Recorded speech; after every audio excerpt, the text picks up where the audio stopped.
Godinu dana nakon potpisivanja mirovnog sporazuma 1994. godine između Palestinaca i Izraelaca u Oslu, američki kongres je usvojio veoma važan zakon, poznat kao Jeruzalem Embassy Act.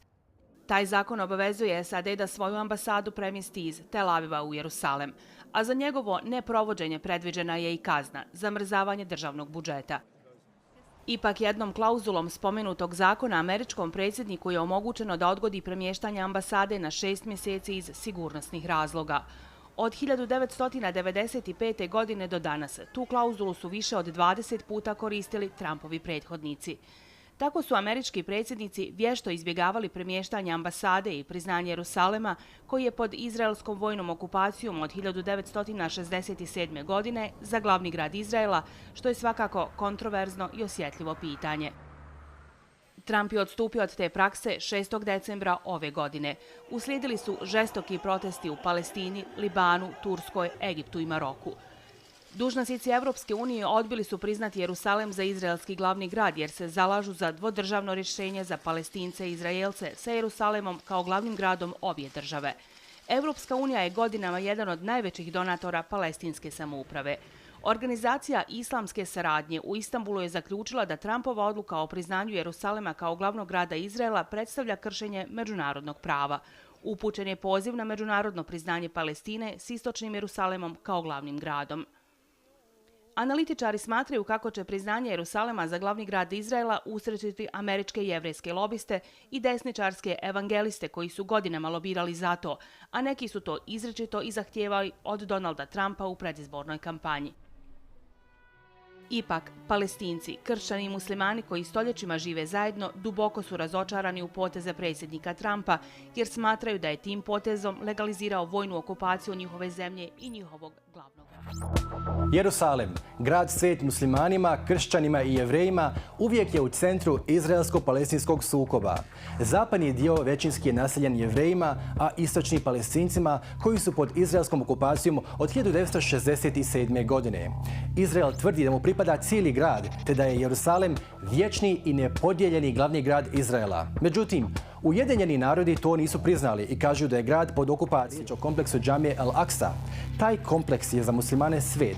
Jevreji vjeruju da su se u prošlosti na tom mjestu nalazila dva jevrijska hrama. Stoga neke jevrijske grupe zagovaraju rušenje Al-Aqse i gradnju trećeg jevrijskog hrama. Sve to dodatno pogoršava i onako napetu situaciju. Hello and welcome to Al Jazeera. Now, would you call President Donald Trump's Jerusalem move a reckless gambit? Well, of course it's reckless. Like many of the things Trump has done, there's no question that it's reckless. But I think that doesn't really describe exactly what's happening. And the important thing to understand is that what Donald Trump is doing is formalizing what has been unofficial policy for many years now. And if you look, back over several decades, since George H.W. Bush, every single president in the U.S. has gotten more and more pro-Israel. And this is a general trend since 1967.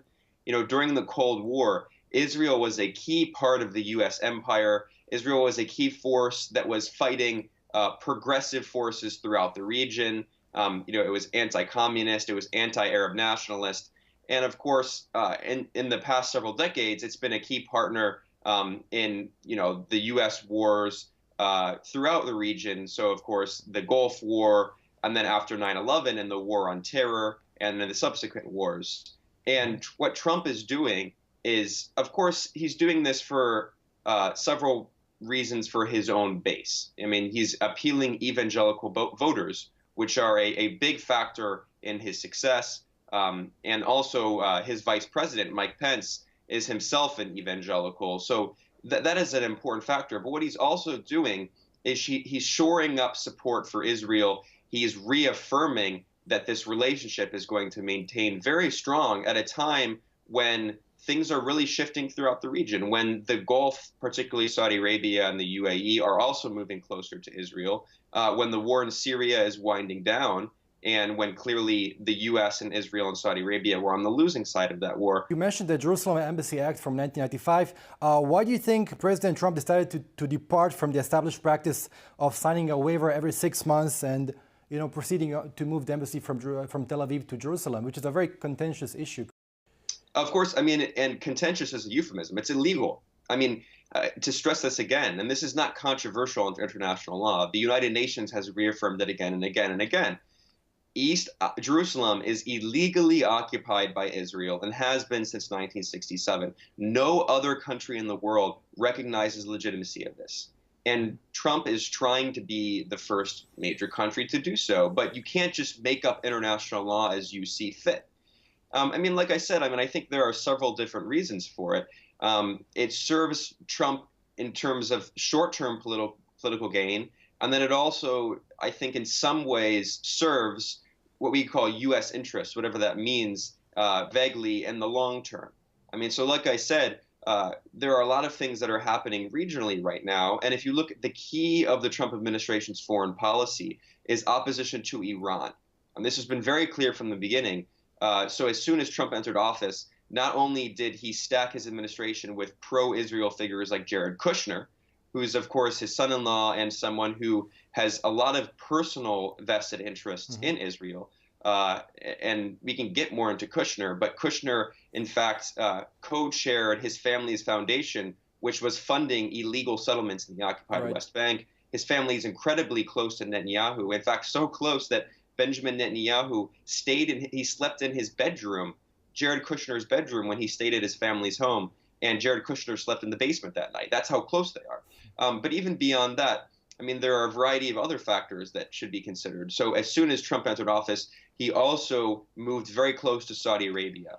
And Trump visited Saudi Arabia for the first time before any other country. That's the first time a president has ever done that.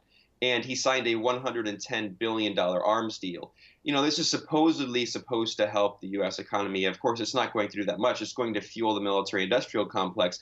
But what it also does is it helps bring Saudi Arabia more under the arm of the U.S. as Israel and bring them together in this alliance that is unified in opposition to Iran. And of course, also in opposition to Qatar with the recent, de facto blockade, also in opposition to Syria, the north and Yemen with, the Houthis and such. So let's move on to Turkey very quickly.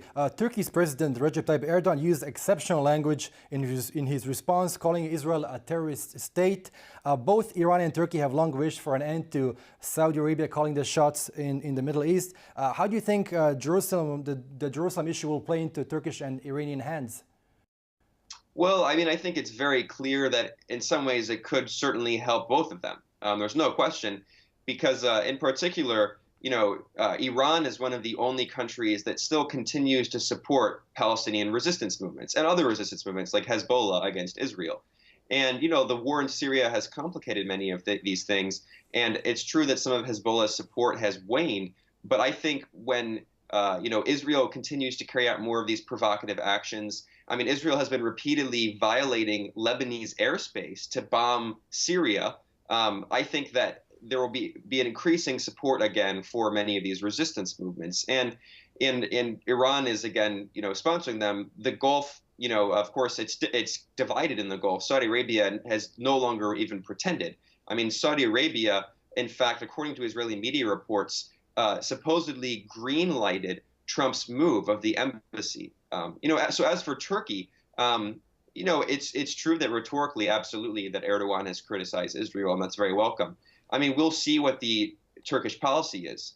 Turkey still has important trade ties with Israel and recently restored diplomatic relations. But, it is important that Erdogan did criticize what Israel has been doing, because in Saudi Arabia and the UAE, they barely even did that. Yeah, that's exactly my next question. How would you comment the reactions, or rather the lack thereof, coming from other Muslim-majority countries? Well, it's been very clear, and this has been coming for some time now. Of course, Egypt and Jordan both have peace treaties with Israel and have tried to normalize, the Israeli apartheid regime for many years now.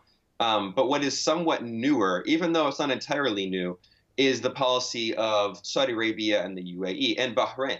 Actually, Bahrain may be the first country to officially normalize relations with Israel. Saudi Arabia also has an increasingly close relationship. In fact, just this week, the Israeli intelligence minister, Katz, he invited Mohammed bin Salman, the Saudi crown prince, to visit Israel officially. And of course, Israel and Saudi Arabia have been likely sharing intelligence in coordination against Iran and against Hezbollah. And I think that what this policy will do is ultimately bring Israel and Saudi Arabia and the UAE even closer together. And as I mentioned, just to stress this point, because this is very important to consider, Israeli media reports said that Saudi Arabia and Egypt, so Mohammed bin Salman and Sisi, both green-lighted and welcomed Trump's decision to move the capital of Israel to Jerusalem. So this is not something that Trump just did unilaterally. And what this really demonstrates, again, at the end of the day, is that Saudi Arabia and even Egypt and Jordan and the UAE, these countries that have maybe rhetorically claimed to support Palestinians, they actually have not done so. And to stress this, I mean, it's not an entirely new policy. The Palestinian, liberation leader, Ghassan Kandafani, he famously wrote this story, Men in the Sun, which is about the betrayal of the Palestinians by, countries like Saudi Arabia. So I think this is really just the apotheosis of policy that's been coming for some time. And you can see that because not only did Republicans here endorse it, but even many Democratic leaders like Chuck Schumer in New York, even they welcomed what Trump was doing. Although, again, to stress this point, Jerusalem is illegally occupied in the east. So this policy, unfortunately, I think has been coming for some time. And Trump has removed the mask and has no longer pretending in any way that the U.S. is a neutral arbiter and that the U.S. actually cares about peace in Israel-Palestine. It's the U.S. that has killed the two-state solution, and this is really the nail in the coffin. All right. Ben Norton, it was a pleasure speaking to you. Thank you so much once again. Hello and welcome to Al Jazeera once again. Your organization vociferously protested against President Donald Trump's decision to recognize Jerusalem. Why do you consider it problematic for the U.S. government to recognize Jerusalem as the capital city of Israel? With the help of the Almighty, something has to be clarified.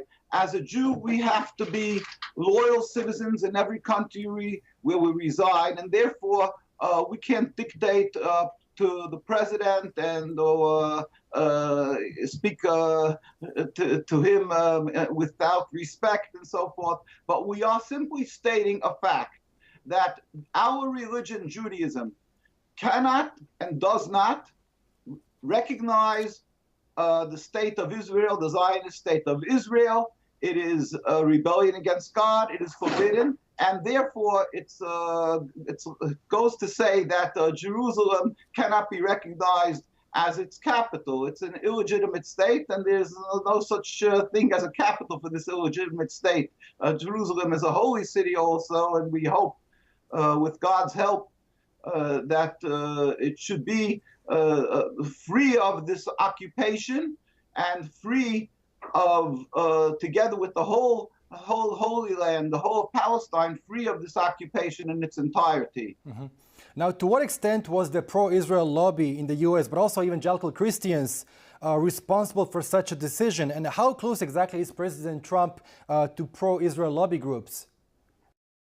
Well, the fact of the matter is we are coming from religion. I must state, Judaism, it means subservience to God. It's a religion of thousands of years, 3,000 years. The Zionist ideology and their state is something which is a creation of the Zionism 100-odd years and the state 70 years. It's a transformation to nationalism, which is antithetical and contradictory to our religion. They simply hijacked our symbols and the name Judaism. So when they're coming and speaking in these lobbies and so forth, they call them Jewish lobbies. They're simply it's reviled, it's despicable, it's repugnant. They can't use the name Judaism. But their powers we don't know, because we're not a political concept. We're religion, and the Jews around the world invariably, whether it's in Al-Quds, Jerusalem, or in the United States, or around the world, London, wherever you will go, the very religious communities, the hundreds and hundreds of thousands of us all over the world, we remain in totally in opposition to the existence of the state, no matter what shape or form it takes.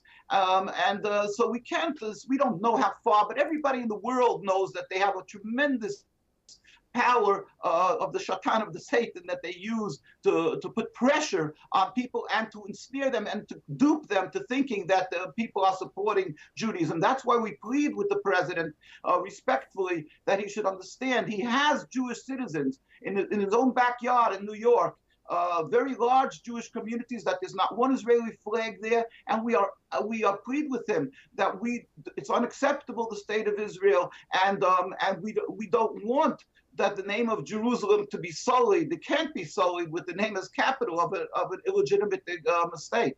Has such a move torpedoed any future prospects for peace? Can the U.S. still continue to claim that it is an honest broker in peace deals between Palestinians and Israelis? Well, again, there is one thing clear. History attests that Jews have lived together with Muslims in the courtyards, in the same courtyards in Palestine, as they have in every other Muslim and Arab state and country. And there was so the only impediment to peace was the creation, first the ideology of Zionism and the creation of the state of Israel. We as Jews yearn to show our gratitude for the Muslim countries, for the safe haven they provided for us all the years, and to call it a religious conflict is, again, despicable. It's not a religion. It's a movement that is against God and God's creations. So we can bring this back to the history it was. There will be peace. And if the United States, the President Trump claimed that, he said clearly that he's trying to look for an avenue for peace. If he'll step out of the box and look at his Jewish citizenship, who is true to Judaism, then he'll realize that the solution is the removal, God help, speedily and peaceably, of this relatively new existence of the state of Israel. Remove it, just like apartheid was removed from South Africa. Then anybody who will do that in the Arab world will listen to that. It has to be removed, the state of Israel. So as Jews, we can serve God. They're beating our brethren in Jerusalem. They're beating them because they refuse to serve in the Israeli army. Presently, if you look at pictures on MKUSA, our website, you will see how Jews are brutally being beaten because they refuse to serve in the army, boys and girls, and they're assassinated, arrested, and this is all because in Jerusalem, in Al-Quds, and in the whole of Palestine, they refuse to recognize the Zionist state of Israel. So when our president will take this into mind, and then he'll approach this realizing that the state of Israel is the cause of exacerbation of anti-Semitism and endless rivers of bloodshed, and the solution is the removal of this impediment, everybody will listen to him, and he can do it. We pray to God that somehow he should be the good messenger, or whatever it may be. We should have a speedy removal, that we as Jews can show our gratitude to the Palestinian people with a free country, a free Palestine, and ultimately the world should serve together God in harmony. As history attests, we've lived together in peace, but ultimately the great goal is where there'll be true peace in the world, where all humanity will serve him in harmony. What, in your view, is the best solution for Jerusalem, which is of gargantuan importance to all three Abrahamic religions? Well, something is very clear. History is wisdom. History attests to the fact that we've been living without any human rights groups to protect us, without a United Nations. We've been living in the same courtyards, babysitting each other's children. There's many Arabs, Muslims, and Jews who will attest to this. It's not so long ago, before 70 years ago, we were living in harmony, and there was some agitation, obviously, since Zionism came in around 100-odd years ago. But prior to that, it's certain like that. Everybody will tell you what their grandparents said. But even in the time when there was tense because of what Zionism was attacking the Arab cities and towns, still in all, we lived in harmony. The Jewish populace there that was from Palestine. This is our way to show the way of peace. This can be attained. It's a simple matter of not being duped by the Zionist propaganda that we have an impasse because we have a religious conflict. Remove this impediment to peace. And just like South Africa, where they claimed that they couldn't be peace because they would be killing each other, blacks and whites, In this case, it's so clear because history shows that we lived as brothers and sisters. It's a simple matter of recognizing, diagnosing properly this terrible sickness, which is the Zionism and this flawed, selfish movement of Zionism, which is not Judaism, not a religion. Remove it from this piece of sand, from the irritant, from the eye, and then we'll be able to coexist in harmony. It's a clear logic. Right. Rabbi Weiss, thank you so much once again for speaking to Al Jazeera. It was a pleasure having you on the show. Thank you very much. God bless.